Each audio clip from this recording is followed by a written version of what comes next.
Good morning बच्चों, कैसे हो?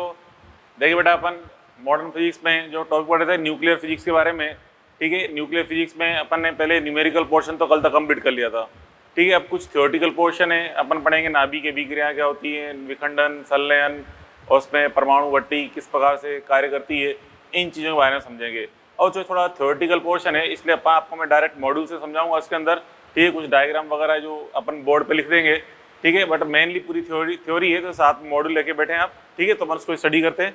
देखिए पहले स्टार्ट करते हैं हम लोग यहाँ पे न्यूक्लियर रिएक्शन के बारे में, ठीक है, नाभिकीय अभिक्रिया। तो चलो वो नाभिकीय अभिक्रिया क्या होती है, नाभिकीय अभिक्रिया न्यूक्लियर रिएक्शन। तो जो नाभिकीय अभिक्रिया में क्या होता है, जो जब भी कोई नाभिक, तो जब भी किस नाभिक पे कोई हम कण की टक्कर करते हैं, तो उस कण की टक्कर के कारण वो नाभिक दो भागों में टूट जाता है, ठीक है। और साथ में मतलब दो भागों में, तीन भागों में टूट जाता है, साथ में अन्य कण भी कुछ प्राप्त होते हैं, ठीक है। इस अभिक्रिया को हम बोलते हैं नाभिकीय अभिक्रिया। ये एग्जाम्पल समझाया मैंने आपको विखंडन वाला, ठीक है। तो नाभिकीय अभिक्रिया में क्या होता है, किसी नाभिक पे मतलब इस प्रकार से कोई ये एक्स नाभिक है, एक्स नाभिक पे कोई आपने एक कण की टक्कर करी, तो थोड़ी देर के लिए बच्चों यहाँ पे बीच में एक सी कण बनेगा, ठीक है। फिर ये आगे वाई कण में चेंज हो जाएगा और कुछ कण यहाँ पे आपको बी भी प्राप्त होंगे। तो इस प्रकार से अभिक्रिया हम क्या बोलते हैं बच्चों, नाभिकीय अभिक्रिया, ठीक है।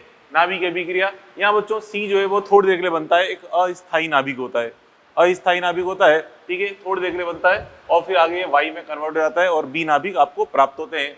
इस रिएक्शन को बच्चों हम कुछ इस प्रकार से लिखते हैं, रिप्रेजेंटेशन जो है इसमें बच्चों इसका रिप्रेजेंटेशन कुछ इस प्रकार से किया जाता है। देखिए ये लिखा अपन ने ए कॉमा बी और ये एक्स ये वाई, ठीक है। इस प्रकार से अपन नाभिकीय अभिक्रिया को रिप्रेजेंट करते हैं। और जो नाभिकीय अभिक्रिया में यहाँ पे कुछ ऊर्जा क्यू भी मुक्त होती है, ठीक है। आपको पता है कोई भी अभिक्रिया की जो प्रवृत्ति होती है, उस प्रवृत्ति के अनुसार अगर अभिक्रिया हो रही है, जैसे विखंडन प्रवृत्ति है, विखंडन करा रहे हैं तो ऊर्जा मुक्त होगी, संलयन प्रवृत्ति है, संलयन करा रहे हो तो ऊर्जा मुक्त होगी, ठीक है, इस प्रकार से, ठीक है। और ये बीच में जो नाभिक होता है आपका अस्थायी होता है, अस्थायी नाभिक जो आगे बाद में वाई में कन्वर्ट हो जाता है, ठीक है। जैसे कि इस पे एग्जाम्पल रूप में आप समझा रखा, देखिए यहाँ पे इसमें एग्जाम्पल दे रखा है N714 अल्फा कोमा प्रोटॉन और ऑक्सीजन 817।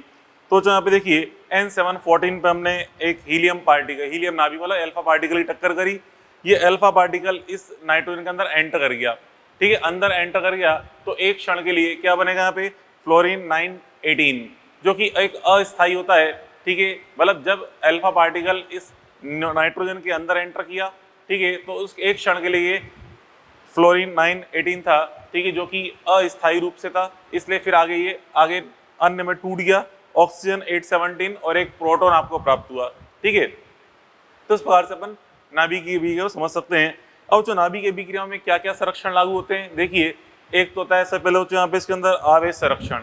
आवेश संरक्षण मतलब जो अपन यहाँ पे अभिक्रियाओं में यहाँ पे जेड को बैलेंस करते हैं, जैसे अभी अपन ने अभिक्रिया लिखी थी, वो ये लिखी थी अभिक्रिया N714 प्लस 2 हीलियम 4, ठीक है।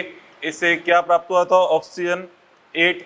एक क्षण के लिए क्या बना था यहाँ पे, एक क्षण के लिए अस्थायी नाभिक ये 89 F9 बनेगा और फिर यहाँ चेंज हो गया था ये ऑक्सीजन 817, ठीक है, प्लस एक प्रोटॉन की फॉर्म में, ठीक है। तो जो पहले अपन देख रहे हैं यहाँ पे क्या लागू होता है, आवेश का संरक्षण।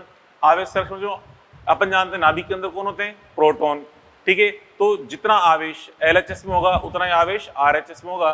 तो जो यहाँ पे कितने प्रोटॉन है, 7, क्योंकि जो जेड होता है वो प्रोटॉन होता है, यहाँ पे 2 प्रोटॉन है, तो कितने हो गए 7 × 9 प्रोटॉन्स, मतलब LHS में आवेश की मात्रा कितनी हो गई, +9e, ठीक है। RHS में फिर यहाँ देखें आवेश की मात्रा यहाँ पे 9e है, यहाँ पे कितना है 8 + 1 9e, ठीक है। हमें देखने को लग रहा है कि हम यहाँ पे जेड को बैलेंस कर रहे हैं, लेकिन एक्चुअली अपन क्या लगा रहे हैं यहाँ पे, आवेश संरक्षण। हम प्रोटॉन संख्या को बैलेंस कर रहे हैं, ठीक है, मींस प्रोटॉन के आवेश को बैलेंस कर रहे हैं, ठीक है। तो ये हो गया। उसके बाद फिर आगे लिखा है इसमें न्यूक्लियन संख्या संरक्षण। न्यूक्लियन संख्या मतलब ए, ये देखो ऊपर 14 + 4 कितना हो रहा है, 18, यहाँ भी 18 है, 17 + 1 18, तो इसे बोलते हैं न्यूक्लियन संख्या संरक्षण, ठीक है। उसके बाद फिर आगे रेखीय संवेग संरक्षण, क्योंकि अपन जानते हैं टक्कर जब होती है, टक्कर में कोई बाह्य बल तो लग नहीं रहा होता, ठीक है, और बाह्य केवल जो कण आपस टकरा रहे हैं केवल उनमें आपस में क्रिया प्रतिक्रिया हो रही है, कोई बाह्य बल आरोपित नहीं हो रहा। तो हम जानते हैं बच्चों बाह्य बल की अनुपस्थिति में रेखीय संवेग क्या रहेगा, संरक्षित, ठीक है। तो इसलिए यहाँ पे रेखीय संवेग सुरक्षित है। और फिर यहाँ टक्कर हो रही तो बाहर से कोई बलागुण भी नहीं लग रहा, बाहर से कोई बलागुण नहीं लग रहा, इसलिए यहाँ पे कोणीय संवेग भी सुरक्षित रहेगा। ठीक है। तो रेखीय संवेग भी संरक्षण होता है, कोणीय संवेग का भी संरक्षण होता है। और उसके अलावा फिर आगे यहाँ पे द्रव्यमान प्लस ऊर्जा संरक्षण, ये भी इंपॉर्टेंट है बच्चों। द्रव्यमान प्लस ऊर्जा संरक्षण, खाली द्रव्यमान का संरक्षण नहीं होता या खाली ऊर्जा का संरक्षण नहीं होता, ठीक है। यहाँ पे द्रव्यमान प्लस ऊर्जा का संरक्षण होता है कि हम देखते हैं, कल समझाया था आपको, द्रव्यमान तो LHS में ज्यादा होता है जबकि ऊर्जा RHS में ज्यादा होती है, बंधन ऊर्जा RHS में ज्यादा थी, ठीक है। अर्थात ना तो अकेले द्रव्यमान का संरक्षण होता है, ना ही अकेले ऊर्जा का संरक्षण, द्रव्यमान प्लस ऊर्जा का संरक्षण होता है, ठीक है।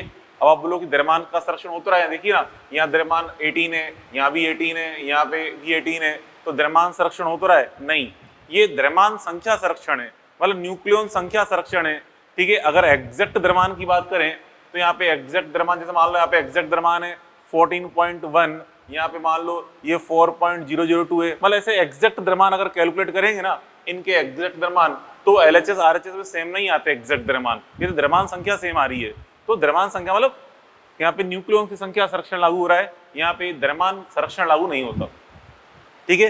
द्रव्यमान प्लस ऊर्जा संरक्षण लागू होता है, बात पहले पड़ी।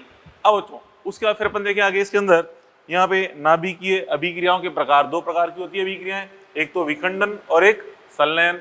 विखंडन के बारे में पढ़े पहले, मतलब एक भारी नाभिक का दो हल्के नाभिकों में टूटना क्या कहलाता है? विखंडन, जैसे यहाँ समझाया था मैंने, ठीक है।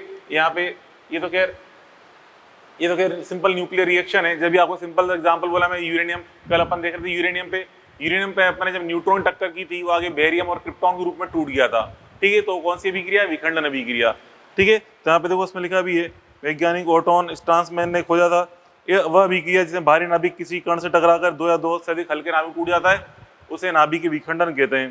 अब देखो यूरेनियम 235 का विखंडन निम्न दो संभव अभिक्रियाओं के माध्यम से होता है। मतलब तो यूरेनियम पर जब न्यूट्रॉन टक्कर करते हैं तो जरूरी नहीं कि बेरियम क्रिप्टॉन के रूप में ही टूटे। यूरेनियम पे आपने न्यूट्रॉन टक्कर करी, न्यूट्रॉन एक क्षण के लिए यूरेनियम में एंटर कर जाएगा, ठीक है। एंटर करते ही एंटर कर जाएगा, एक अस्थायी नाभिक बनेगा यूरेनियम 236, लेकिन फिर अपन देखते हैं वो एक अस्थायी रूप से होता है, वो एक अस्थायी नाभिक होता है, फिर वो आगे दो भागों में टूट जाएगा। अब उसमें टूटने के चांस बेरियम प्लस क्रिप्टॉन के ज्यादा होते हैं, मतलब मान चलिए लगभग रफली अपन सोच लें कि लगभग 80% चांस होते हैं कि बेरियम क्रिप्टॉन के रूप में टूटेगा, ठीक है। फिर यहाँ पे हम कहते हैं कि 19% चांस ऐसे भी हैं कि वो ये जिनॉन एंड स्ट्रोंशियम के रूप में टूट सकता है, जो कि सेकंड इक्वेशन दे रखी है, ठीक है। और 1% चांस है कि वो अदर रूप में भी टूट सकता है, ठीक है। तो यहाँ पे जो फर्स्ट अभिक्रिया पॉइंट है, बेरियम प्लस क्रिप्टॉन रूप में टूट रहा है और कितने न्यूट्रॉन बन रहे हैं? 3।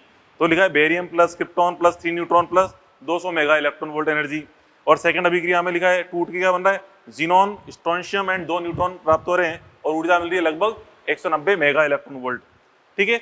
और नीचे लिखा है अन्य कई अभिक्रियाएं भी संभव हैं, ठीक है, अन्य रूप में भी टूट सकता है ये, ठीक है, वो इंपॉर्टेंट नहीं है। खैर अब देखो यहाँ पे लिखा है यूरेनियम के विखंडन की में बेरियम प्लस क्रिप्टॉन की संभावना बहुत अधिक होती है, जिसके कारण न्यूट्रॉन की संख्या सामान्यतः 3 या औसतन 2.5 होती है।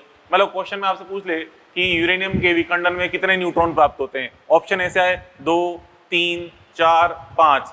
तो जो सबसे, वैसे हम देखें 2 और 3 दोनों सही हैं, लेकिन किसी एक को टिक करना है तो किसको टिक करेंगे? 3 को, ठीक है, क्योंकि इसके चांसेस ज्यादा हैं। या यूं आता ऑप्शन कि 2, 3, both of them, none of them, तो बोथ ऑफ देम को टिक करेंगे। और नहीं पूछ ले औसतन कितने न्यूट्रॉन उत्पन्न होते हैं, फिर आपसे कहा जाए कि 2, 2.5, 3, 3.5, तो फिर हम 2.5 टिक करेंगे।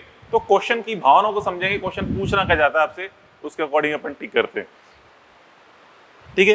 अब तो यहाँ पे देखिए प्रकृति में यूरेनियम के जो समस्थानिक अवेलेबल है, 3 समस्थानिक अवेलेबल होते हैं, यूरेनियम 234, 235 और 238। यूरेनियम 238 तो बहुत प्रचुर मात्रा में अवेलेबल है, ठीक है, लगभग 99.3 मात्रा में अवेलेबल है। यूरेनियम 235 की मात्रा 0.7% ही है और 234 जो है वो तो 0.006% है, मतलब बहुत अल्प मात्रा में, ठीक है। तो जो यूरेनियम 238 का जो विखंडन करना बड़ा मुश्किल होता है, इसका विखंडन आसानी से नहीं हो पाता, बहुत उच्च ऊर्जा के न्यूट्रॉन की आवश्यकता होती है, इसलिए नाभिकीय अभिक्रियाओं में यूरेनियम 238 का तो उपयोग करते ही नहीं है, ठीक है। सबसे बेस्ट यहाँ पे होता है बच्चों 234, लेकिन 234 है ही बहुत अल्प मात्रा में, इसलिए इसका भी उपयोग नहीं किया था। तो इसलिए फिर हम किसका उपयोग करते हैं? यूरेनियम 235 का, ठीक है, 0.7% मात्रा में, और इसका विखंडन में ठीक ठाक जहाँ दिक्कत नहीं आती हो जाता है, तो इसलिए अभिक्रियाओं में ज्यादातर यूरेनियम 235 का ही उपयोग किया जाता है, ठीक है। और इसका विखंडन आराम से बच्चों लिखा ना, ऊर्जा 0.03 इलेक्ट्रॉन वोल्ट से 1 इलेक्ट्रॉन वोल्ट, मतलब इतनी आसानी से स्लो न्यूट्रॉन से टक्कर कराएंगे ना, स्लो न्यूट्रॉन मतलब ये जो ऊर्जा लिखी हुई है इस ऊर्जा से टक्कर कराएंगे, आराम से विखंडन हो जाएगा। ठीक है, तो ये अपन देखा। तो उसके बाद फिर आगे देखें नेक्स्ट पॉइंट यहाँ पे इसमें नाभिकीय श्रृंखला अभिक्रिया। नाभिकीय श्रृंखला अभिक्रिया क्या होती है बच्चों? देखिए यहाँ पे श्रृंखला अभिक्रिया को अपन समझे, नाभिकीय श्रृंखला अभिक्रिया। तो जो श्रृंखला अभिक्रिया जैसे कि यूरेनियम, मान लो आपने कोई यूरेनियम का सैंपल लिया, एक ये यूरेनियम का सैंपल लिया, इसमें बहुत सारे नाभिक है, तो यूरेनियम के बहुत सारे यूरेनियम के नाभिक हैं, एक टुकड़ा लिया आपने यूरेनियम का, ठीक है। यहाँ बच्चों इस पे आपने यहाँ पे इस जगह फर्स्ट नाभिक पे आपने न्यूट्रॉन की टक्कर करी, यहाँ पे न्यूट्रॉन टक्कर करेंगे तो यहाँ पे इसका विखंडन हो जाएगा, और इसके विखंडन से क्या मिलेंगे आपको? 3 न्यूट्रॉन मिलेंगे, 3 न्यूट्रॉन मिलेंगे। अब एक न्यूट्रॉन मान लो इधर गया तो उसका विखंडन कर देगा, एक न्यूट्रॉन इधर गया इसका विखंडन कर देगा, और हो सकता है एक न्यूट्रॉन इधर जाए वो किसी का विखंडन नहीं कर पाए। तो यही पॉसिबल है कि किसी का विखंडन नहीं हो पाए। लेकिन आगे देखिए 2 न्यूट्रॉन ऐसे थे जिन्होंने इसका और इसका विखंडन कर दिया, इससे फिर आगे 3 न्यूट्रॉन मिलेंगे, वो आगे इनका विखंडन करेंगे इस प्रकार से, ये आगे इसका विखंडन करेंगे, इसका विखंडन। क्या मतलब है कि आगे से आगे इस प्रकार से विखंडन अभिक्रिया चालू जाएगी, इसे हम बोलते हैं श्रृंखला अभिक्रिया। और ये कब तक चलेगी? जब तक संपूर्ण सैंपल के नाभिकों का, इस सैंपल के जितने भी नाभिक हैं सबका विखंडन नहीं होता, तब तक अभिक्रिया चलती रहती है। जैसे यहाँ पे डायग्राम में दिखा रखा बच्चों, यूरेनियम है, यूरेनियम पे अपन ने एक न्यूट्रॉन की टक्कर करी, ठीक है, ये न्यूट्रॉन टक्कर कर रहे हैं, ये आगे 2 भागों में टूट गया, ठीक है, ये 2 भागों में टूट गया, एक तो बेरियम और एक क्रिप्टॉन के रूप में, ठीक है, ये बेरियम एंड क्रिप्टॉन के रूप में टूट गया, बेरियम एंड क्रिप्टॉन। फिर यहाँ पे हमें क्या मिले? 3 न्यूट्रॉन मिले, ये 3 न्यूट्रॉन प्राप्त हुए।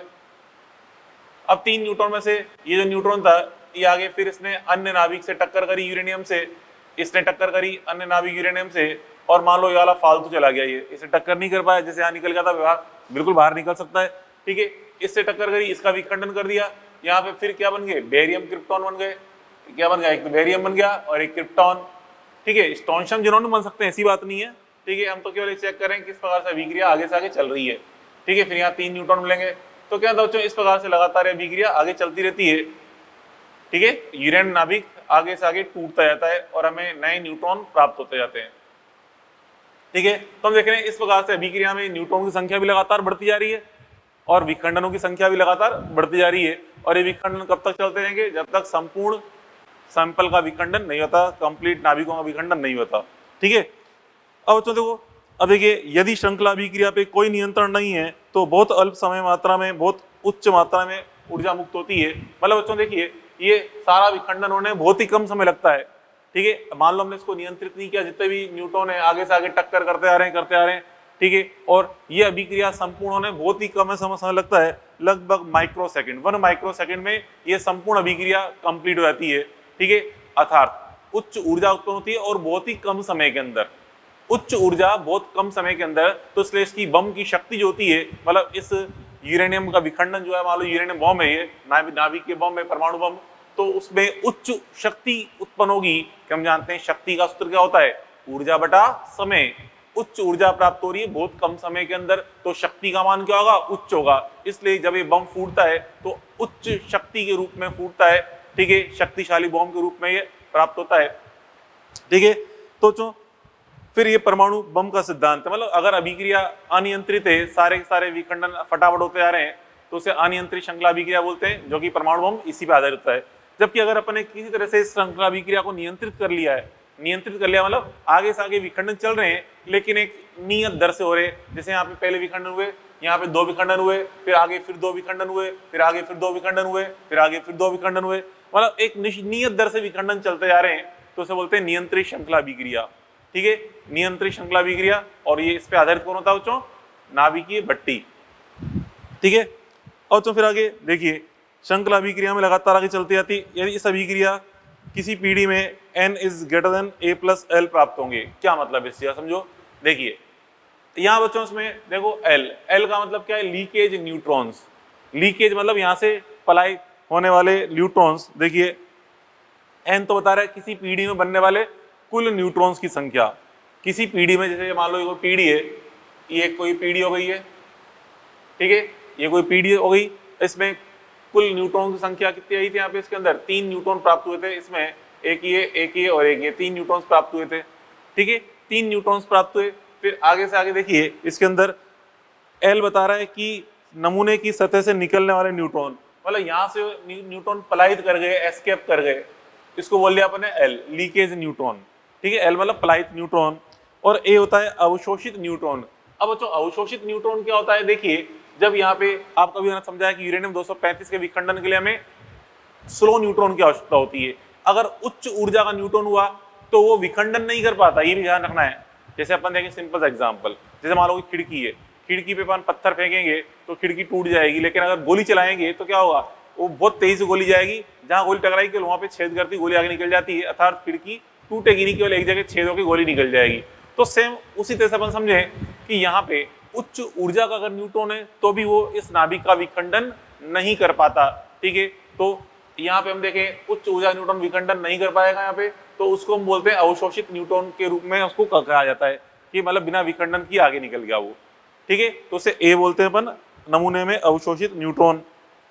ठीक है, अब यहाँ पे देखिए, यहाँ पे ये आगे से आगे फिर यहाँ पे इसमें मान लो कुछ अवशोषित हुए विखंडन नहीं कर पाए, मान लो ये लीकेज हो गया। ठीक है, ये अवशोषित हो गया, इसने केवल विखंडन किया। ठीक है, यहाँ पे ये लीकेज हो गया, ये अवशोषित हो गया, ये अवशोषित हो गया। अब यहाँ पे देखें इस जगह, अब यहाँ पे a प्लस एल करें, इनका मान कितना हो गया 5, a प्लस एल का मान 5 है, और यहाँ बने कितने थे, केवल 3 बने थे, और यहाँ पे बेकार कितने हो गए 5 यहाँ पे बेकार हो गए। तो धीरे धीरे श्रृंखला अभिक्रिया स्लो होती जाएगी और बंद हो जाएगी, क्योंकि एक ही काम में आया, फिर आगे इसकी संख्या कम होगी, फिर आगे और कम होगी, तो धीरे धीरे एक कम होती जाएगी, अभिक्रिया रुक जाएगी। परंतु अगर यहाँ पे a प्लस एल का मान अगर कम होता, मतलब इस प्रकार से होता, देखिए इस प्रकार से ये चीज होती, यूं समझो इस प्रकार से अगर ये अभिक्रिया होती, यहाँ पर बच्चों ये L एक लीकेज हुआ और एक अवशोषित हुआ, बाकी यहाँ पे इस प्रकार से 4 आगे काम में आ गए, ये भी काम में आ गया, ये भी काम में आ गया, ये और ये आगे विखंडन में। तो यहाँ पे देखिए बनने वाले 3 थे और यहाँ पे शहीद और अवशोषित कितने हुए, केवल 2 ही। तो ये अभिक्रिया लगातार आगे चलती रहेगी, क्यों, क्योंकि यहाँ पे एक्स्ट्रा 4 हमें मिल रहे हैं, फिर आगे नए विखंडन करेंगे। तो क्या मतलब है कि अगर यहाँ पे n का मान greater than equal to a plus L है तो अभिक्रिया लगातार आगे चलती रहती है। ठीक है, तो ये चीज हो गई। अब तो उसके फिर आगे अपन देखें इसके अंदर नेक्स्ट पॉइंट, न्यूट्रॉन पुनरुत्पादन गुणांक। न्यूट्रॉन पुनरुत्पादन गुणांक को के बोलते हैं। क्या होता है के बच्चों, यहाँ पर क्या होता है, न्यूट्रॉन उत्पन्न होने की दर और न्यूट्रॉन नष्ट होने की दर। ठीक है, मतलब न्यूट्रॉन जो उत्पन्न हो रहे हैं, मतलब ये संख्या जो उत्पन्न हो रही है वो, और यहाँ पे ये संख्या जो नष्ट हो रही है वो, तो यहाँ पे इसके अनुपात को हम बोलते हैं न्यूट्रॉन पुनरुत्पादन गुणांक। न्यूट्रॉन के उत्पन्न होने की दर, मतलब प्रति सेकंड कितने न्यूट्रॉन उत्पन्न हो रहे हैं, प्रति सेकंड कितने न्यूट्रॉन उत्पन्न हो रहे हैं, और प्रति सेकंड कितने न्यूट्रॉन आगे नष्ट हो रहे हैं। ठीक है, मतलब एक तो लीकेज हो रहे हैं और एक अवशोषित हो रहे हैं, उसे नष्ट होना ही बोलेंगे। ठीक है, मतलब किसी काम नहीं है। ठीक है, तो अब बच्चों अगर k का मान ग्रेटर देन 1 है, तो ग्रेटर देन 1 है तो अभिक्रिया लगातार आगे चलेगी अनियंत्रित रूप से, अनियंत्रित रूप से लगातार आगे चलेगी। जैसे हम यहाँ पे हम देख रहे थे अभी, यहाँ पे जैसे मैंने यहाँ पे देखा था इसके अंदर k का मान, यहाँ पे मतलब ये 1 2 3 4, ठीक है, ये इनकी संख्या है, और यहाँ पे मतलब यहाँ पे देखिए उत्पन्न होने की दर, मतलब उत्पन्न संख्या कितनी थी, 1 2 3 थी, और नष्ट वाले मान कितने थे, 1 और 2। नष्ट वाले मान 1 और 2 थे, और उत्पन्न होने वाले मान कितने थे, यहाँ पे 3 थे। ठीक है, तो इसलिए यहाँ पे हम देख रहे हैं k का मान क्या आ रहा है, ग्रेटर देन 1। ठीक है, तो k का मान ग्रेटर देन 1 है तो ये अभिक्रिया लगातार आगे तेजी से बढ़ेगी। ठीक है, और ये अभिक्रिया अनियंत्रित होगी क्योंकि ऊर्जा लगातार बहुत जल्दी बढ़ती जाएगी। ठीक है, तो इस सिद्धांत पे कौन आधारित है बच्चों, परमाणु बम इसी सिद्धांत पे आधारित होता है। इसमें k का मान ग्रेटर देन 1 होता है। ठीक है, इस स्थिति में यूरेनियम के नमूने के आकार को हम बोलते हैं सुपर क्रिटिकल, उच्च क्रांतिक आकार बोलते हैं। ठीक है, और बच्चों k का मान अगर 1 के बराबर है, तो 1 के बराबर है तो उस केस में अभिक्रिया जारी रहती है, लेकिन नियंत्रित रूप से जारी रहती है। आगे से आगे एक नियंत्रित रूप से विखंडन होते रहते हैं, अर्थात एक नियत दर से ऊर्जा का उत्पादन होता है, अर्थात एक नियत शक्ति से ऊर्जा का उत्पादन होता रहता है। ठीक है, तो ये इस पे कौन आधारित हुआ बच्चों, परमाणु भट्टी इस सिद्धांत पे आधारित होती है। क्लियर। और आकार को हम क्या बोलते हैं बच्चों, अक्रांतिक, यहाँ पे आकार को क्रांतिक आकार बोलते हैं, क्रिटिकल साइज। और फिर k का मान अगर लेस देन 1 है तो अभिक्रिया थोड़ी देर में तुरंत रुक जाएगी। ठीक है, और यहाँ पे उसका आकार क्या कहलाएगा, अक्रांतिक आकार कहलाएगा। क्यों, क्योंकि अभिक्रिया न्यूट्रॉन की संख्या कम होती आ रही है, अभिक्रिया स्लो होती जाएगी, अभिक्रिया स्लो होने के से शक्ति का मान धीरे धीरे घटता जाएगा और बंद हो जाएगी अभिक्रिया। ठीक है, अब तो देखो न्यूक्लियर रिएक्टर, नाभिक की भट्टी, किस प्रकार से नाभिक की भट्टी का सिद्धांत होता है ये अपन देखें। ठीक है, ये भी अपने बोर्ड पर्पज से काफी इंपॉर्टेंट है। ठीक है, तो चलो नाभिक की भट्टी में होता क्या है, किस सिद्धांत पे नाभिक की भट्टी कार्य करती है, समझे इसको नाभिक की भट्टी को। तो जो नाभिक की भट्टी में देखिए मुख्य रूप से हो क्या रहा है, पहले हल्का सा इस पे ध्यान दें। नाभिक की भट्टी में क्या होता है, जो नाभिक के विखंडन होते हैं, विखंडन में ऊर्जा मुक्त होती है ऊष्मांग रूप में। जो बताया था आपको मैंने, एक विखंडन होता है तो कितनी ऊर्जा मुक्त होती है, 200 मेगा इलेक्ट्रॉन वोल्ट। एक विखंडन में 200 मेगा इलेक्ट्रॉन वोल्ट ऊर्जा मुक्त हो रही होती है। ऐसे ही कई सारे विखंडन होते रहेंगे, ऊर्जा मुक्त होती रहेगी, लेकिन ये ऊर्जा किस रूप में होती है, ऊष्मांग रूप में। ये ऊर्जा ऊष्मांग रूप में प्राप्त होती है। अब तो नाभिक की भट्टी की सहायता से हम तो क्या प्राप्त करते हैं, फाइनली विद्युत ऊर्जा। तो इलेक्ट्रिकल एनर्जी कैसे प्राप्त हुई, इस ऊष्मा ऊर्जा की सहायता से, वही पूरी प्रक्रिया इस नाभिक की भट्टी में की जाती है।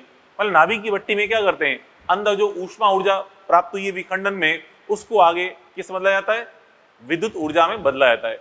कैसे बदलते हैं, वही चीज अपन देखने जा रहे हैं बच्चों। देखिए नाभिक की भट्टी बच्चों, यहाँ पे ये बाहर एक मोटी सीमेंट की कंक्रीट वॉल होती है।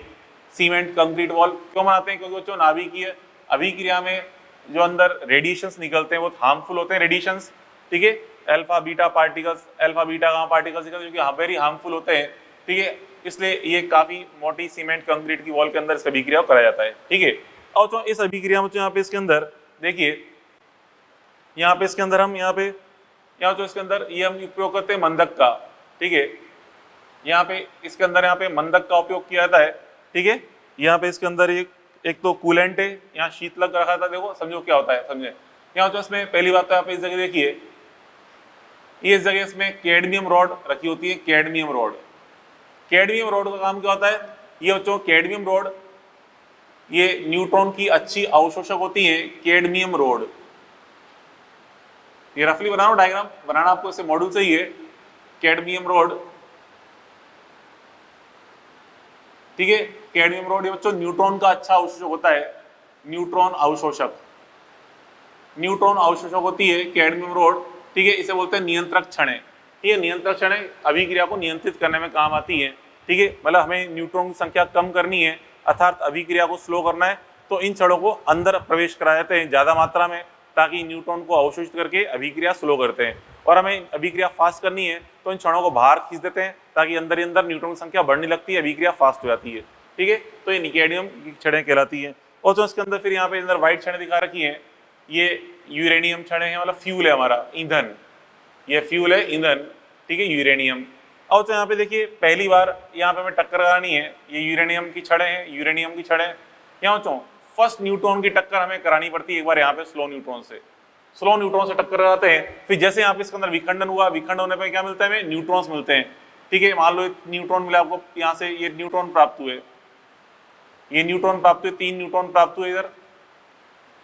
और जो न्यूट्रॉन जो प्राप्त हुए काफी उच्च ऊर्जा के होते हैं, इसलिए आगे विखंडन आराम से नहीं कर पाते। हमें इनकी स्पीड को स्लो करना पड़ेगा, मतलब मंदित करना पड़ेगा। कि अभी आप समझा था यूरेनियम 235 का जो विखंडन है स्लो न्यूट्रॉन से ही हो पाता है, ज्यादा फास्ट न्यूट्रॉन है, उच्च ऊर्जा वाला न्यूट्रॉन है, टक्कर करके विखंडन नहीं कर पाते। तो यहाँ पे जो ये न्यूट्रॉन प्राप्त हुए हैं, इनकी ऊर्जा काफी उच्च होती है। इनको स्लो करने के लिए, मंदित करने के लिए हमें यहाँ पे मंदक का उपयोग करना पड़ता है। ठीक है, मंदक का उपयोग करते हैं, मतलब मॉडरेटर का उपयोग करते हैं। तो यहाँ पे इसके अंदर ये बच्चों इसके अंदर छायांकित कर रखा है आपको, यहाँ अंदर छायांकित कर रखा है। ये छायांकित भाग क्या होता है, मॉडरेटर, मंदक। ठीक है, ये मंदक होता है, छायांकित कर रखा अपन ने। मंदक क्या होता है, देखिए जब ये न्यूट्रॉन यहाँ से इससे होकर मंदक से होकर गुजर रहे होते हैं, मंदक बच्चों काफी मात्रा में प्रोटॉन्स उच्च मात्रा में उपस्थित होते हैं। ठीक है, इस मंदक में प्रोटॉन्स उपस्थित होते हैं उच्च मात्रा में। जब ये न्यूट्रॉन यहाँ से गए, इन प्रोटॉन से टकराते हैं, इस मंदक वाले प्रोटॉन से टकराते हैं, और टकराकर अपनी कुछ ऊर्जा उन प्रोटॉन्स को दे देते हैं टक्कर में। अर्थात टक्कर में इन न्यूट्रॉन्स की कुछ गति ऊर्जा में हानि हो जाती है, अर्थात क्योंकि ऊर्जा कहाँ चली गई, प्रोटॉन्स के पास, इस मंदक के प्रोटॉन्स के पास। ठीक है, तो जब इनकी ये टकराते हैं तो इनकी ऊर्जा स्लो हो जाती है, ऊर्जा कम हो जाती है। कम ऊर्जा से फिर यहाँ पे टकराएंगे, कम ऊर्जा से टकराएंगे यहाँ पे, तो आराम से विखंडन कर देंगे। तो इस मंदक का उपयोग होता है, जो मंदक अपने भरा हुआ है ये अंदर मंदक, इस मंदक का उपयोग क्या बच्चों, स्पीड को स्लो करने के लिए। ठीक है, न्यूट्रॉन की स्पीड को स्लो करने के लिए, ताकि आगे आराम से विखंडन हो सके। ठीक है, और तो फिर विखंडन हो गए, तो विखंडन होने पे यहाँ पे क्या मिलेगी, उच्च ऊर्जा प्राप्त होगी ऊष्मांग रूप में। अब उस ऊष्मा को हमें यहाँ से भट्टी से बाहर निकालना है, तो भट्टी से बाहर निकालने हम उपयोग करते हैं शीतलक का।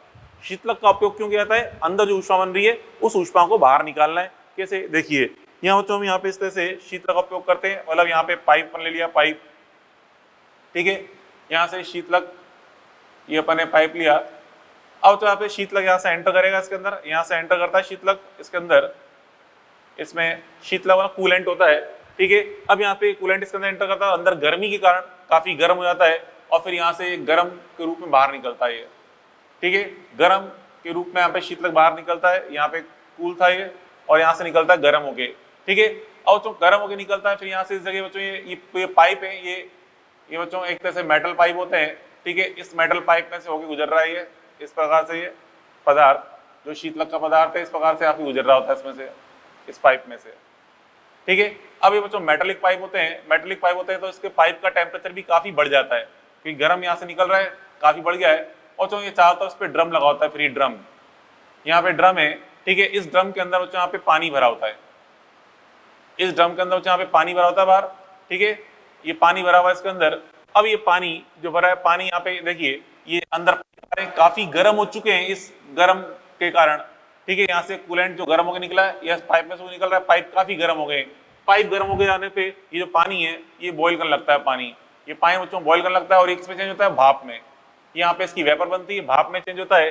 ये चैम्बर क्लोज चैम्बर है, भाप में मिलता है। अब यहाँ से भाप, यहाँ से निकलती है वेपर, यहाँ से बच्चों इसकी वेपर निकल रही होती है, भाप, ठीक है। यह पानी है, इस पानी की भाप यहाँ से निकलती है, ठीक है। और इस भाप की सहायता से फिर हम आगे टरबाइन को घुमाते हैं, ठीक है। बच्चों यहाँ पे इस भाप की सहायता से यहाँ पे टरबाइन घुमाए जाते हैं, ठीक है। टरबाइन घूमते हैं और टरबाइन का संपर्क आगे किससे होता है, जनरेटर से, जिससे जनरेटर की ब्लेड घूमती है, ठीक है। जनरेटर की कुंडली घूमती है और उससे इलेक्ट्रिसिटी जनरेट होती है, ठीक है। फिर बच्चों यहाँ पे भाप वापस नीचे आती है और वहाँ पे ठंडी होके संघनित होके वापस मिल जाती है, पानी मिल जाती है और यहाँ पे वापस ये इस जगह पानी आता है। फिर ये मतलब इस पात्र में पानी की मात्रा लिमिटेड बनी होती है, फिक्स बनी होती है और यहाँ से भाप से ये घूमता है, फिर नीचे आके संघनित होकर उसको वापस पानी में देते हैं, फिर यहाँ पे वापस ये पानी भाप में बदलती है, इस प्रकार चलता रहता है, ठीक है। तो ये पूरा प्रोसेस किसका होता है यहाँ पे, इस परमाणु भट्टी का। इस प्रकार से परमाणु भट्टी इस सिद्धांत पे आधारित होती है।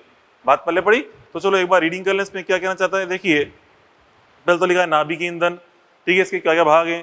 सामान्यतः सर्वोत्तम उपयोगी ईंधन यूरेनियम 235 होता है, प्लूटोनियम 239 भी है, परंतु प्लूटोनियम 239 का क्रांति आकार यूरेनियम के आकार से कम है, ठीक है। लेकिन प्लूटोनियम मतलब बेस्ट मटेरियल तो वैसे प्लूटोनियम है, लेकिन प्लूटोनियम प्राकृतिक रूप से इजीली उपलब्ध नहीं है, तो इसलिए उससे सबसे ज़्यादा कौन सा उपयोग काम में करते हैं, यूरेनियम 235 का उपयोग किया जाता है, ठीक है। मंदक, आप बताया मंदक का काम क्या होता है, स्पीड को स्लो करना, ठीक है, नाम से चल रहा है मंदक।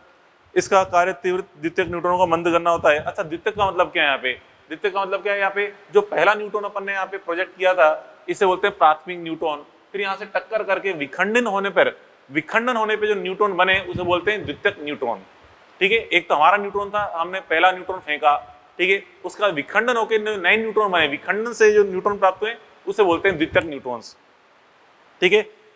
क्योंकि केवल मंद न्यूट्रॉन ही यूरेनियम 235 का विखंडन कर सकते हैं। मंदक हल्के होने चाहिए तथा न्यूट्रॉन को अवशोषित नहीं करने चाहिए। सामान्यतः भारी जल, ठीक है, D2O, ठीक है, ग्रेफाइट आदि मंदक के रूप में काम में लिए जाते हैं। इनमें प्रोटॉन की बहुलता अधिक होती है, न्यूट्रॉन प्रोटॉन टकराते हैं और अपनी ऊर्जा का आदान प्रदान करते हैं, इसलिए न्यूट्रॉन मंद हो जाते हैं। बताया था आपने, टक्कर होती है, न्यूट्रॉन की ऊर्जा की कुछ हानि हो जाती है क्योंकि वो अपनी ऊर्जा खो देते हैं प्रोटॉन को, ठीक है। फिर नियंत्रक क्षणें, ये जो कैडमियम क्षणें दिखा रखी है ये क्या होती है, न्यूट्रॉन का अवशोषक होती हैं। इसमें मंद न्यूट्रॉन को अवशोषित करने की गुण होता है जिससे श्रृंखला अभिक्रिया किसी भी स्तर पर नियंत्रित हो सकती है। बोरॉन तथा कैडमियम न्यूट्रॉन के सर्वोत्तम अवशोषक हैं, ठीक है। आपको समझाया बच्चों, अभिक्रिया को स्लो करना है तो उसको हम अंदर प्रवेश करा देंगे ताकि जब यहाँ से ज्यादा मात्रा में न्यूट्रॉन टकराएंगे और अंदर अवशोषित होते जाएंगे, ठीक है, अभिक्रिया स्लो हो जाएगी। तो फास्ट करनी है, थोड़ा बाहर खींच देंगे तो अभिक्रिया फास्ट हो जाएगी, ठीक है।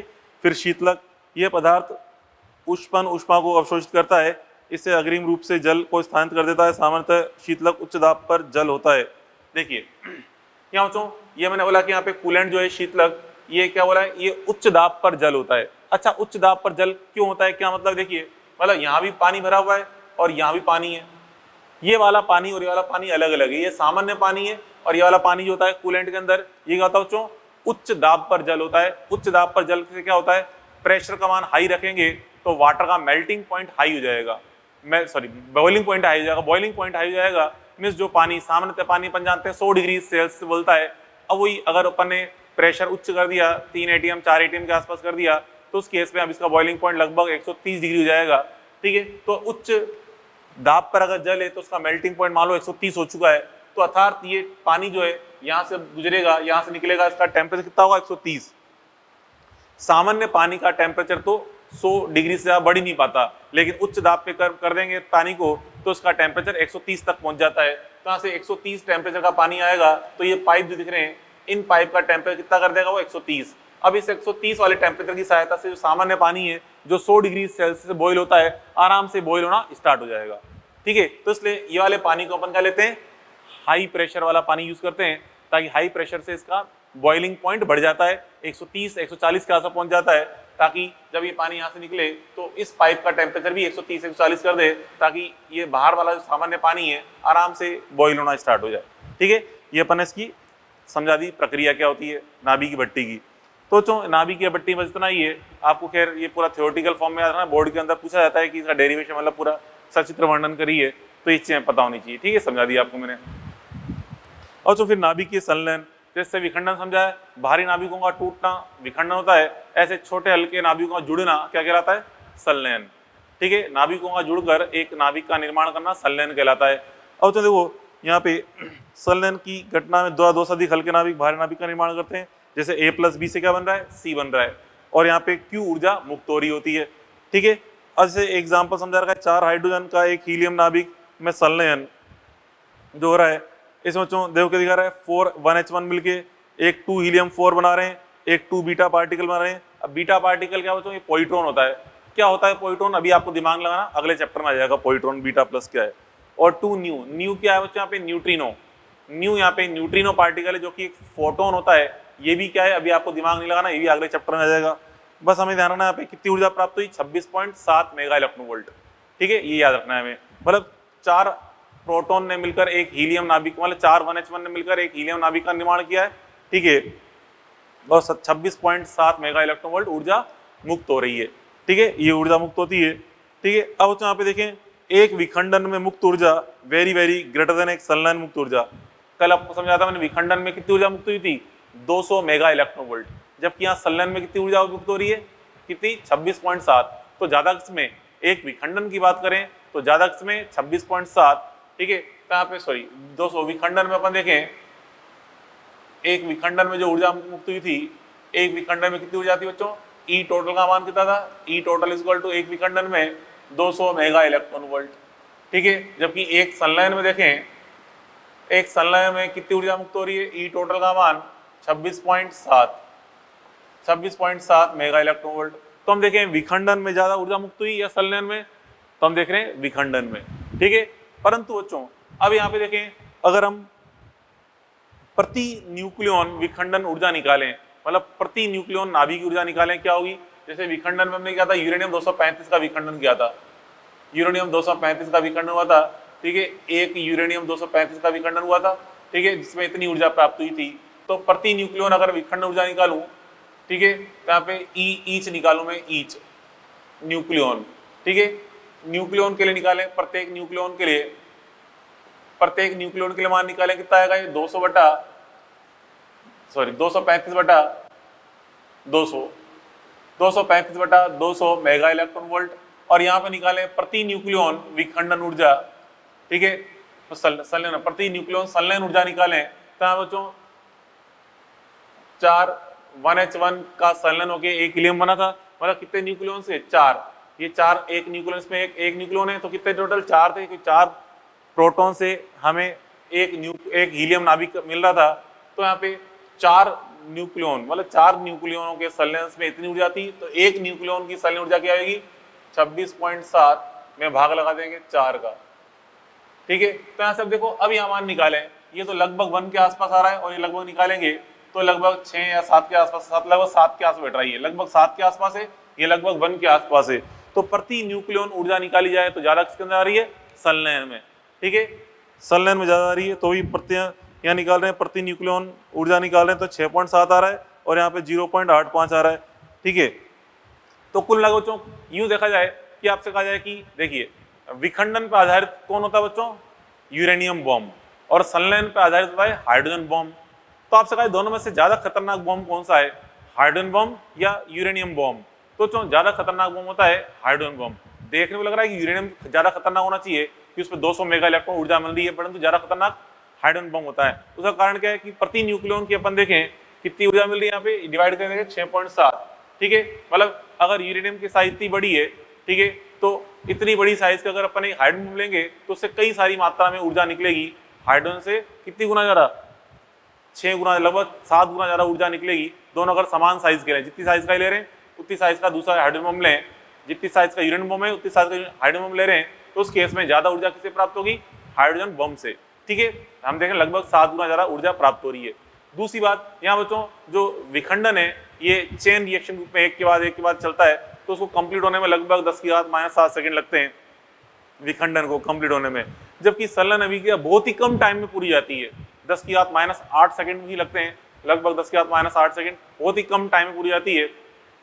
तो क्या मतलब है कि शक्ति की बात करें अब, तो शक्ति ज्यादा किसकी होगी, कि हम जानते हैं शक्ति समानुपाती 1/टाइम, शक्ति बराबर ऊर्जा बटा समय। तो जितना कम समय लगेगा ऊर्जा भी उतनी ज्यादा और शक्ति उतनी ज्यादा आएगी, ठीक है। तो ज्यादा शक्तिशाली बम कौन सा हो जाएगा, हाइड्रोजन बम, क्योंकि इसमें ऊर्जा का मान भी लगभग 7 गुना ज्यादा है और टाइम भी लगभग 100 गुना कम लग रहा है, ठीक है। तो शक्तिशाली बम मतलब हाइड्रोजन की तुलना में और यूरेनियम बम की तुलना में जो हाइड्रोजन बम है लगभग आराम से 200-300 गुना ज्यादा शक्तिशाली होता है, ठीक है। ये अपन ने समझा।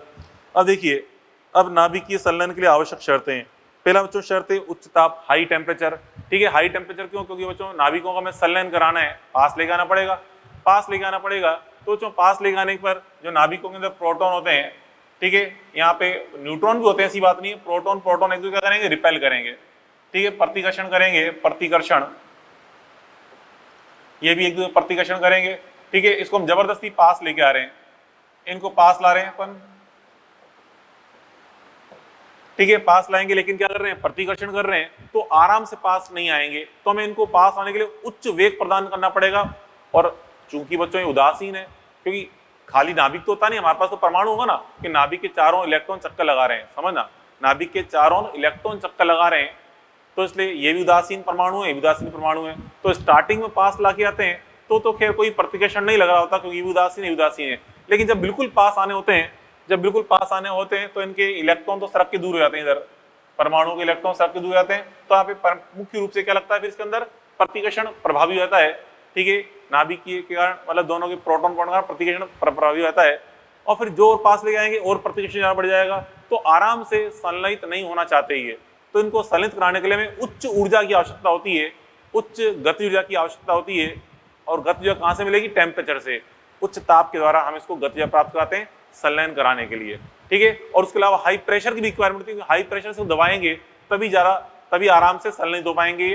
तो high pressure and high temperature की रिक्वायरमेंट होती है संलयन कराने के लिए। और जब एक बार बच्चों बिल्कुल पास आ गए, इस तरह से ये बिल्कुल इतने पास आ गए, फिर यहाँ पे बच्चों इनमें नाभिकीय आकर्षण बल प्रभावी होता है, ठीक है। इन बच्चों फिर नाभिकीय आकर्षण बल प्रभावी होता है, नाभिकीय आकर्षण, फिर ये अपने आप ही आपस में ज्वाइंट हो जाते हैं, ठीक है। अभी तक तो दूर दूर थे, क्योंकि यहाँ पे मतलब रिपल्शन क्यों फील कर रहे थे, क्योंकि बच्चों नाभिकीय आकर्षण बल की परास बहुत कम होती है, बिल्कुल पास लाएंगे ना तब जाके नाभिकीय आकर्षण बल लगना स्टार्ट होता है। दूर दूर थे तो नाभिकीय आकर्षण बल लग ही नहीं जाता, तो कूलाम प्रतिकर्षण के कारण ये दूर जाना चाहते थे, पास आ ही नहीं देते, ठीक है। तो जब बिल्कुल पास आते हैं तो फिर अपने आप ही अटैच हो जाते हैं, और उसमें फिर नाभिक का निर्माण हुआ है, ठीक है, ऊर्जा मुक्त होगी, ठीक है। तो इस प्रकार से संलयन के अंदर ऊर्जा मुक्त हो रही होती है, ठीक है। और फिर बच्चों यहाँ पे जो हम देखें सूरज के अंदर भी लगातार बच्चों ऊर्जा उत्पन्न हो रही है, हम देखें बच्चों सूर्य से लगातार ऊर्जा उत्पन्न हो रही है, हमारे पृथ्वी तक पहुंच रही है ऊष्मा ऊर्जा। तो इसका मतलब सूरज के अंदर भी कोई ना कोई ऐसा स्रोत है जहां से ऊर्जा बन रही है, और वो स्रोत क्या है, संलयन अभिक्रिया। सूरज के अंदर लगातार संलयन अभिक्रिया होती रहती है और उससे ऊष्मा उत्पन्न होती रहती है, वही ऊष्मा फिर हमारी पृथ्वी तक पहुंच रही होती है, ठीक है।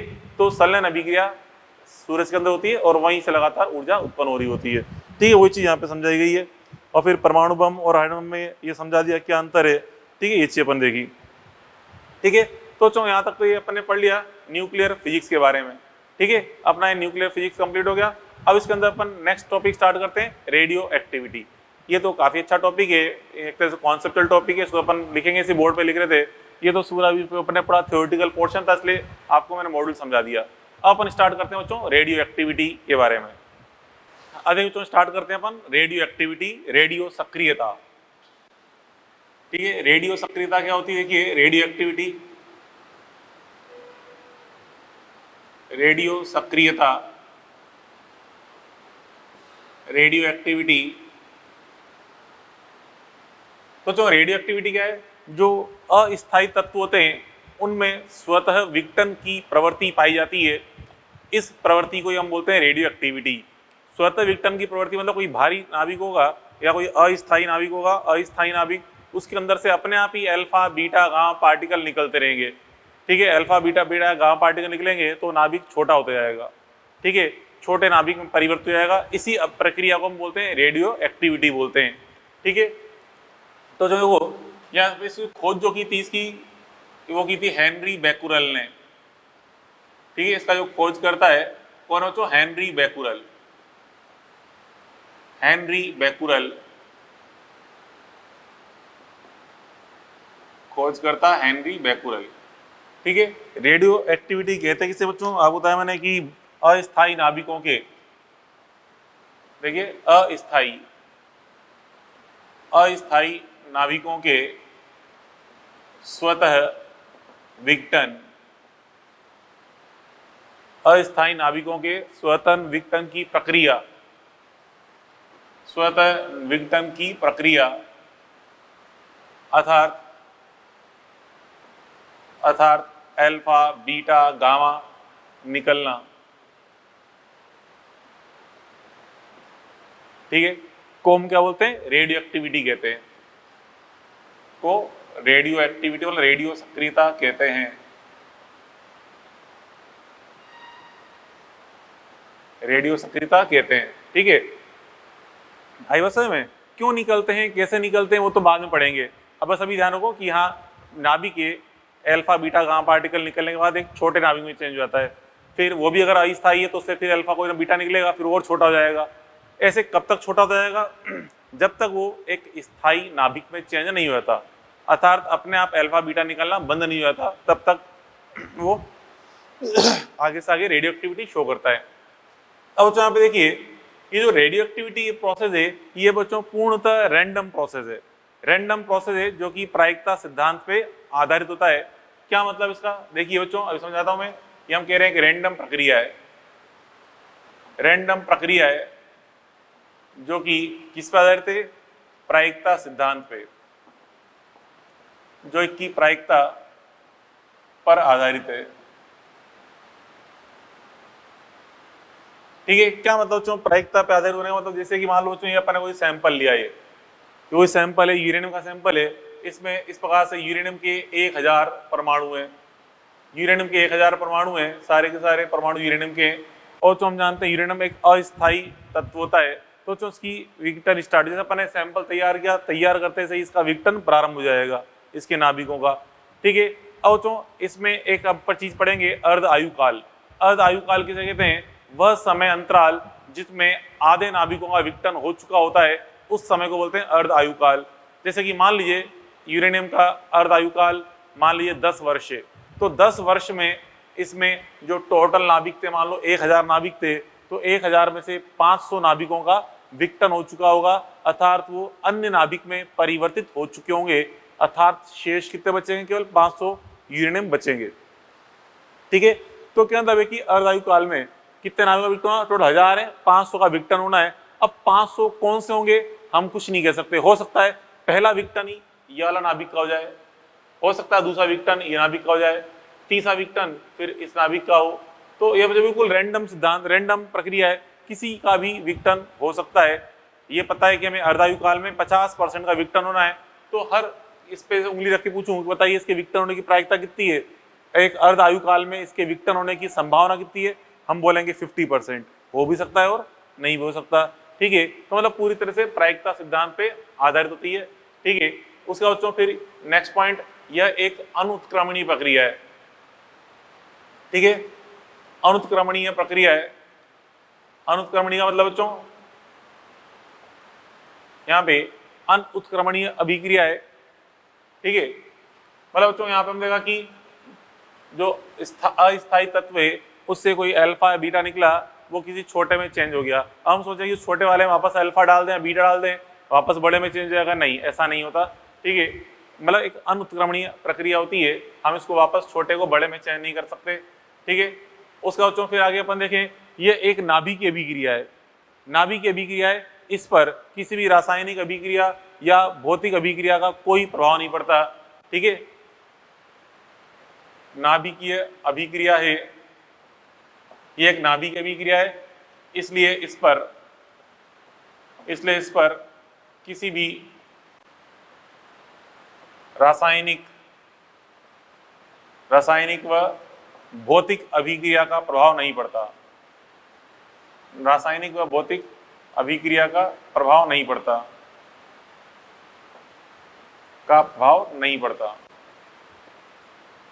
क्या मतलब बच्चों इस लाइन का? जैसे कि बच्चों,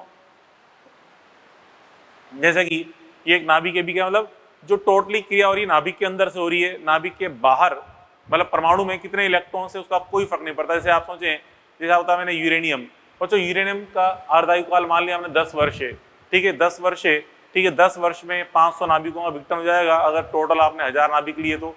ठीक है, अब बच्चों अगर आपने इस यूरेनियम को रख दिया आपने सांद्र H2SO4 में, ठीक है, एक सांद्र अम्ल में रख दिया, एसिड में रख दिया है, फिर आपसे कहा जाए कि बताइए अब इसका विघटन जल्दी जल्दी होगा या धीरे धीरे होगा? तो आंसर है कोई फर्क नहीं पड़ेगा। विघटन जिस दर से हवा में रखने पर था उसी दर से विघटन यहाँ पे केमिकल में रखने पर भी होगा, कोई फर्क नहीं पड़ेगा विघटन की दर पे। और रिएक्शन तो होनी चाहिए कि केमिकल तो उच्च सांद्र वाला H2SO4 है, कुछ ना कुछ तो करेगा, बिल्कुल कुछ करेगा, ऐसी बात नहीं है। वो जो कुछ करेगा केमिकल रिएक्शन करेगा, उसमें केवल यूरेनियम के बाह्य कक्षा के इलेक्ट्रॉन से केवल वो भाग लेंगे। ठीक, हम जानते हैं केमिकल रिएक्शन में जो आउटर मोस्ट शेल के इलेक्ट्रॉन से केवल वही पार्टिसिपेट करते हैं, उन्हीं इलेक्ट्रॉन का आदान प्रदान होता है। नाभिक यूरेनियम का जैसा है वैसा ही रहेगा। ठीक है, तो क्या मतलब है कि किसी भी केमिकल व भौतिक रिएक्शन का, फिजिकल रिएक्शन का कोई प्रभाव नहीं पड़ता। ठीक है, बच्चों फिर आगे देखें नेक्स्ट पॉइंट। यहाँ बच्चों जो विघटन होता है चर घातांकी रूप से होता है। यहाँ पे विघटन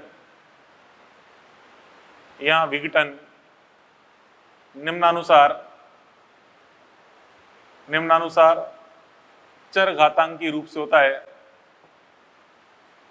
चर घातांकी रूप से होता है। तो जो चर घातांकी रूप से होता है क्या मतलब इसका? देखिए, जैसे कि यहाँ बच्चों इसमें जो इक्वेशन होती है कुछ ऐसे होती है, n = n0 e⁻ λt।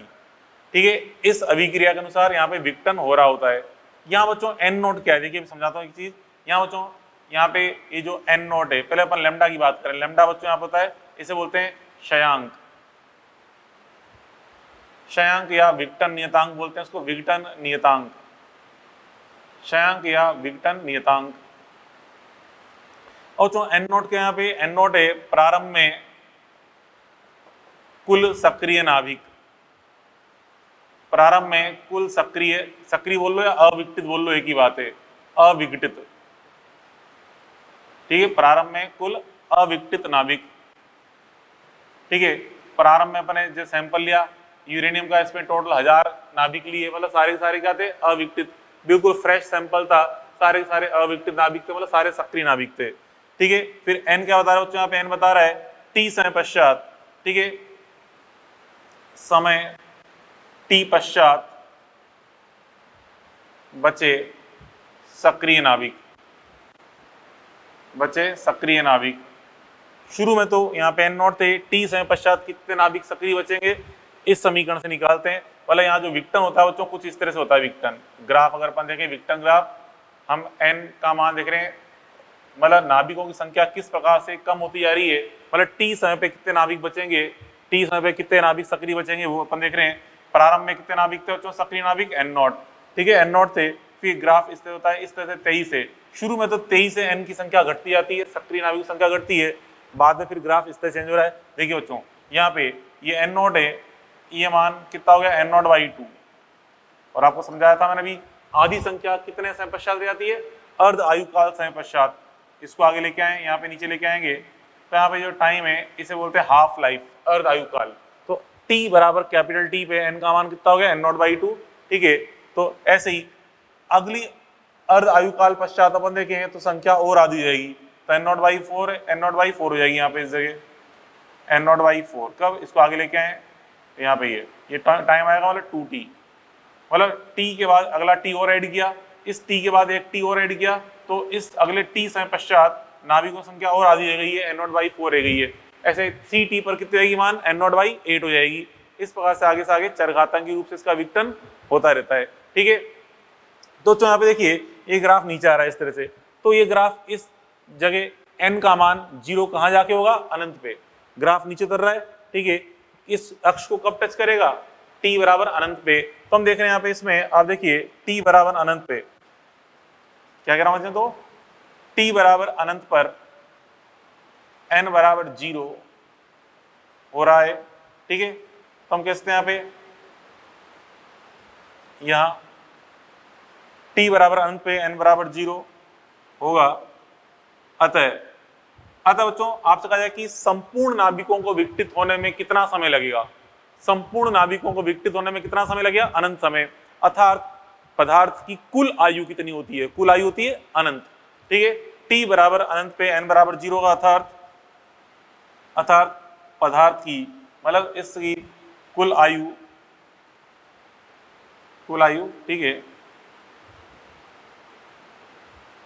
पदार्थ की कुल आयु आपसे पूछा जाए तो कुल आयु क्या होगी बच्चों, बराबर अनंत। किसी तत्व की, इस पदार्थ की कुल आयु हमेशा कितनी होती है, अनंत होती है।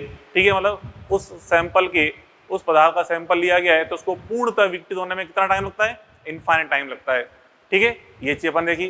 चलो अब बच्चों यहाँ पे देखें, यहाँ पे नाभिक विघटित होते होते क्या होता है बच्चों, अंत में एक स्थायी नाभिक में परिवर्तित होता जाता है। क्या मतलब इस लाइन का, देखिए जो अगला पॉइंट अपन देख रहे हैं, विघटित होते होते मतलब इसे बोलते हैं उत्तरोत्तर विघटन। जैसे कि यूरेनियम से कोई अल्फा पार्टिकल निकला, वो चेंज हो गया थोरियम में, थोरियम से कोई बीटा पार्टिकल निकला, वो चेंज हुआ किसी एक्स में, एक्स से निकला कोई अल्फा पार्टिकल, हो गया वाई में। अब तो वाई मान लो स्थायी है, तो यहाँ पे आगे से आगे विघटन होता गया और ये किसमें चेंज हो गया, वाई वाले स्थायी नाभिक में। अब इसका आगे विघटन नहीं होगा, ये वाई के रूप में रुक जाएगा। तो जो क्या मतलब है कि विघटन होते होते, ठीक है, विघटित होते होते जो नाभिक के अंत में एक स्थायी नाभिक में परिवर्तित होता है, होते रेडियो सक्रिय नाभिक। रेडियो सक्रिय जो नाभिक है, रेडियो सक्रिय नाभिक एक स्थायी नाभिक में परिवर्तित हो जाता है, ठीक है, एक स्थायी नाभिक में परिवर्तित हो जाता है। तो जैसे कि अपन उच्च भारी तत्वों की बात करें जिनका परमाणु क्रमांक लगभग यूं मान लो 82, 83, 84 से जब ज़्यादा होता है, ठीक है, तो वो नाभिक विघटित होते होते अंत में पीबी के अंदर चेंज होते हैं, लेड के अंदर। क्योंकि लेड मतलब जो भारी वाले तत्व हैं उनमें स्थायी तत्व कौन सा होता है, जो लेड। मतलब लेड के ऊपर के सारे तत्व क्या है, अस्थायी। लेड से नीचे के तत्व तो खैर स्थायी होते हैं नॉर्मली, जो आवर्त सारणी है उसमें। ठीक है, तो हम कह सकते हैं जो भारी तत्व हैं, ठीक है, भारी नाभिकों में, भारी नाभिक अंत में, भारी नाभिक अंत में पीबी में परिवर्तित होते हैं, मतलब लेड में परिवर्तित होते हैं। ठीक है, भारी नाभिक अंत में पीबी में परिवर्तित हो जाते हैं, ये अपन देखा। ठीक है, तो इस प्रकार से ये अपन देखा कि अंत में विघटित होते किससे चेंज हो रहे हैं, पीबी के अंदर भारी नाभिक। क्लियर। अब बच्चों अपन देखें रेडियो एक्टिविटी का कारण क्या है, रेडियो एक्टिव हो क्यों रही है, अंदर से अल्फा बीटा पार्टिकल निकल क्यों रहे, क्या कारण है, अंदर उसके पेट में गुड़गुड़ क्यों हो रही है, क्यों अल्फा पार्टिकल बीटा पार्टिकल बाहर निकाल होते हैं, वो चीज अपन देखें। कॉज ऑफ रेडियो एक्टिविटी, मतलब रेडियो एक्टिविटी का कारण। फिर जो कॉज ऑफ रेडियो एक्टिविटी क्या देखें, रेडियो एक्टिविटी का कारण, रेडियो सक्रियता का कारण क्यों होती है रेडियो सक्रियता, ये चीज अपन देखे जा रहे हैं। देखिए तो जो पहले अपन देखें, नाभिक में जो न्यूक्लियॉन्स होते हैं उनके मध्य दो प्रकार के बल लग रहे होते हैं। देखिए नाभिक में न्यूक्लियनों के मध्य बल, नाभिक में न्यूक्लियनों के मध्य जो बल होते हैं, कौन कौन से बल होते हैं बच्चों, एक तो होता है कूलाम प्रतिकर्षण बल। कूलाम प्रतिकर्षण बल जिसे हम बोलते हैं Fc, कूलाम प्रतिकर्षण बल Fc। सोचो ये जो कि केवल लगता है प्रोटॉन प्रोटॉन के मध्य, केवल प्रोटॉन प्रोटॉन के मध्य। क्यों बच्चों कूलाम बल लगता है आवेशों के मध्य, न्यूट्रॉन तो बेचारा उदासीन है इसलिए न्यूट्रॉन न्यूट्रॉन के मध्य नहीं लगता, ना प्रोटॉन न्यूट्रॉन के मध्य लगता है, केवल प्रोटॉन प्रोटॉन के मध्य लगता है कूलाम प्रतिकर्षण बल। और सेकंड है बच्चों, सेकंड है नाभिकीय आकर्षण बल,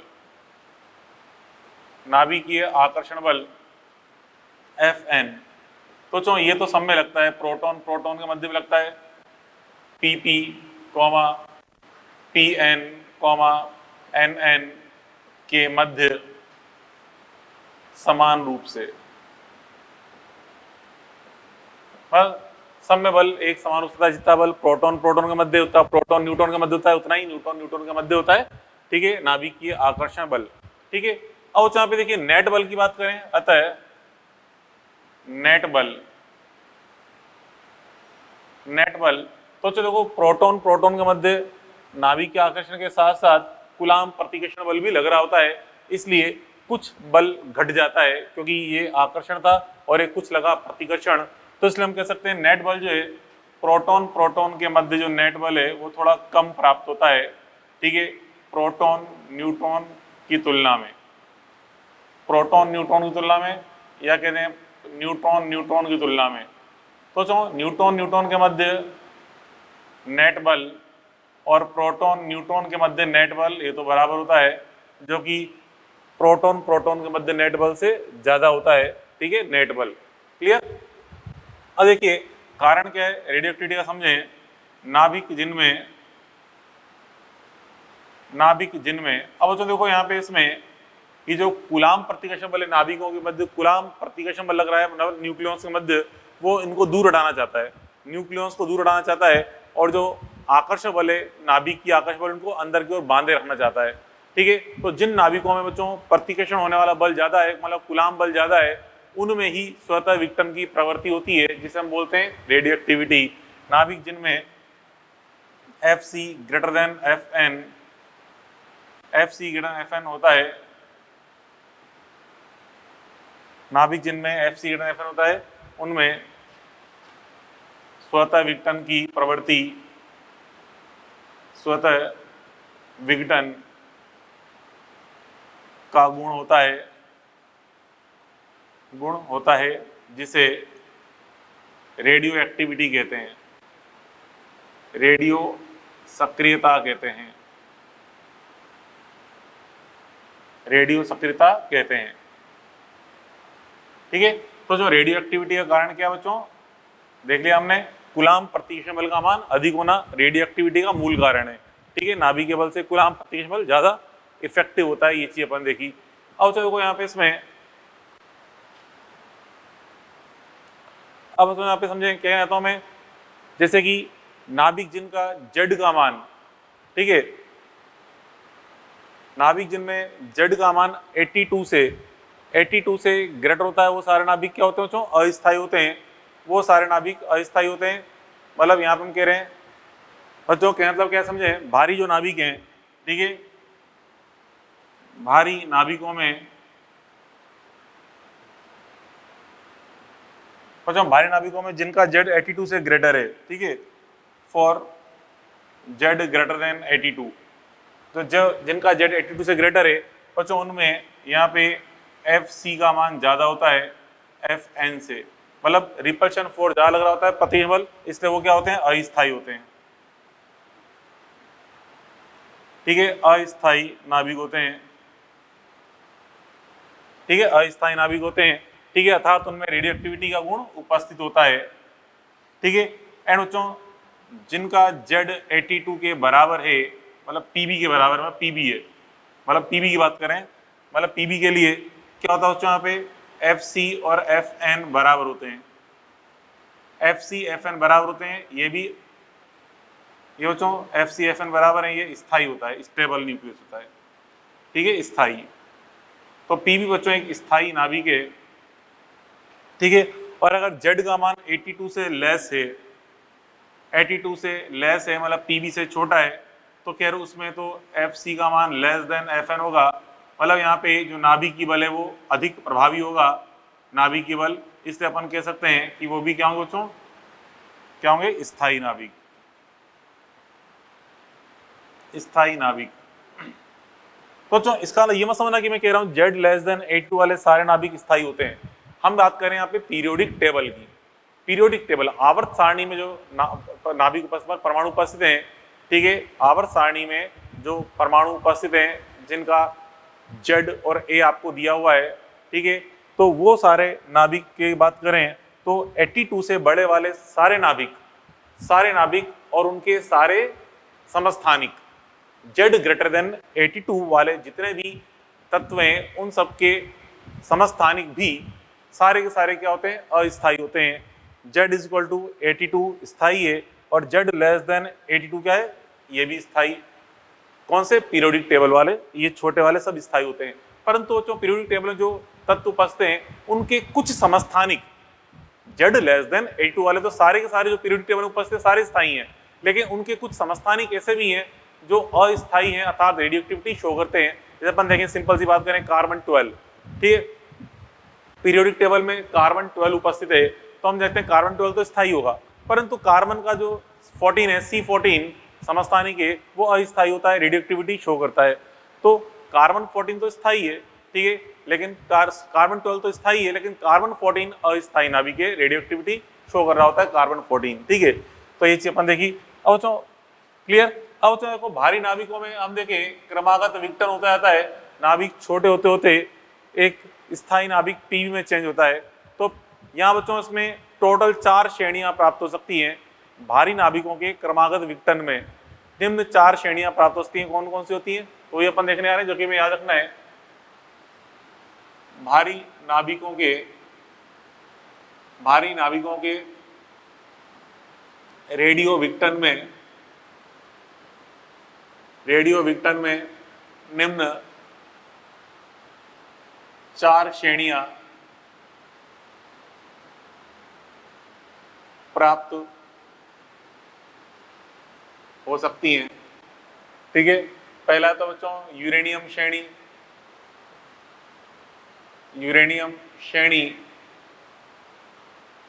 सेकंड है थोरियम श्रेणी, पहला यूरेनियम फिर थोरियम, ठीक है।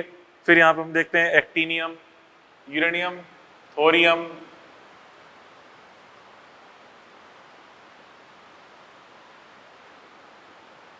ठीक है, यूरेनियम श्रेणी, थोरियम श्रेणी, उसका फिर अपन देखते हैं यहाँ पे एक्टिनियम श्रेणी,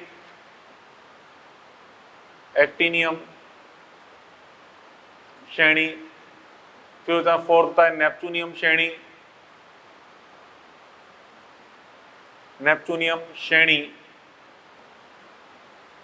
ठीक है, नेपच्यूनियम श्रेणी। तो यहाँ पे जो 3 श्रेणियां हैं, इन तीनों का तो अंतिम उत्पाद क्या बनता है, पी बनता है, ठीक है, फाइनल एलिमेंट इज पीबी। इनमें तो अंतिम उत्पाद क्या बनता है, पी बनता है, बट यहाँ बच्चों इसमें अंतिम उत्पाद पीबी नहीं बनता, ठीक है, इसलिए ये कृत्रिम श्रेणी होती है। तीनों तो क्या प्राकृतिक श्रेणियां हैं, लेकिन ये कृत्रिम श्रेणी होती है, ये बच्चों कृत्रिम श्रेणी है, ये एक कृत्रिम श्रेणी है क्योंकि इसमें फाइनल एलिमेंट मतलब अंतिम उत्पाद पीबी नहीं बनता,